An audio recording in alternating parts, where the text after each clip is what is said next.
wala pong nangyari sa inyo, Sir Wala John? po. Meron po, ma'am. Pero anong ginawa mo sa akin?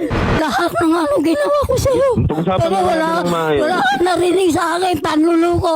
Nung una pa lang po, Nanay Griselda, nanay lang ho talaga turing ko sa inyo. Kaya nga sir, kung nanay nga lang turing mo sa kanya, hindi ka magsisiping sa kanya for 9 days. Ikaw na mismo nagsabi, magkasiping kayo, matulog kayo sa gabi for 9 days. Siya po ay nagsanla ng mga alahas at ang pinaka-worst, Idol Rafi, yung bahay po nila na isanla po. Para lang po dito kay John Russell. Kasi ang sinasabi po ni John Russell, aalis nga daw po pa ibang bansa. Okay, so hindi pa nakaalis.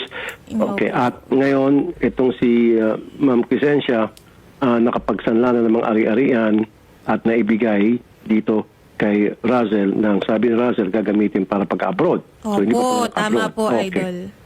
At ngayon, ito naman si Russell ay dinideny niya na meron silang relasyon ni Ma'am Opo. Crescencia o hindi sila magkakilala, yung bang gusto niyang palabasin. Opo, actually, Idol Rafi, ang tawag nga po ni John Russell sa kanya kahapon is nanay. Naisanla niyo po yung bahay ninyo. Magkano po yung pagkasanla niyo? Sinala ko lang po ng 40,000 nun. Saan bahay po ito, ma'am? Sa Marikina po, sir. At lahat po ng perang yan na napagsanlaan ay ibinigay niyo po kay Russell. Nagastos ko namin nung pumunta po siya ng Maynila na birthday ho niya kasi noon, sir. Naghingi po ng regalo. Cellphone po ang hiningi sa akin ng birthday niya. Idol Rafi, napakarami po ng resibo po ni nanay dito. As sa inyong mga pinapadala po is 1,000, 4,000. Okay. So, mapapadali tayo. So meron mga ebidensya diyan si nanay na nagpapadala siya doon kay Russell. Ano ba to? Through bank to bank? O yung Pera padala, Idol Rafi. At pangalan talaga mismo ni Russell? Opo. Ni John Russell. Mr. John Russell, magandang hapon po. Magandang hapon din po, Sir Rafi. Parang lumilitaw na pinagsamantalahan niyo po itong sinanay. Totoo ba? Hindi po, sir. Hindi po, Sir Rafi.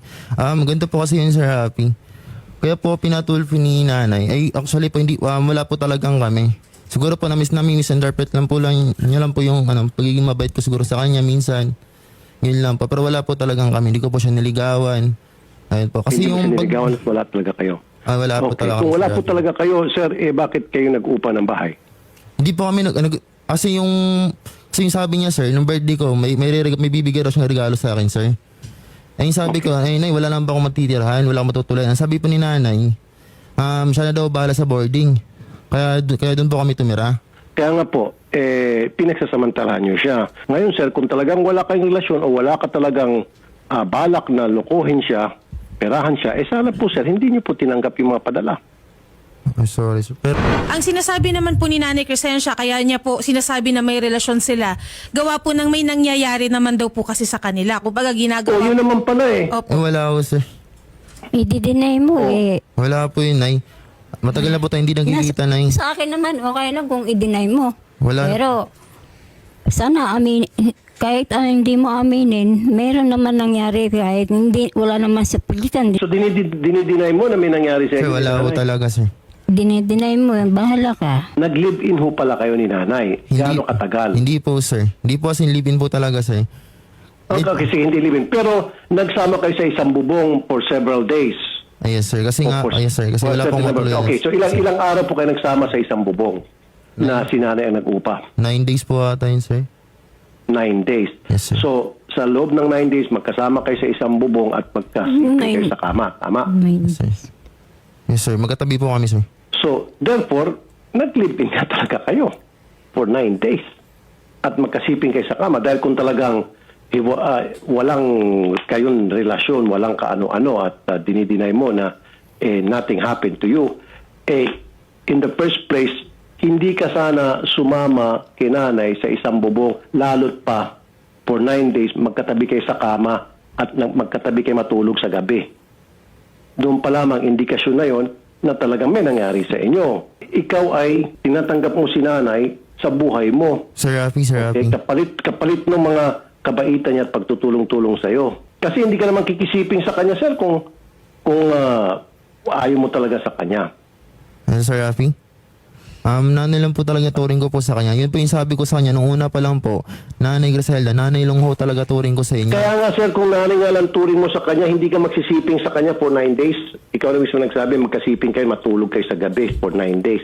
Kasama, di ba?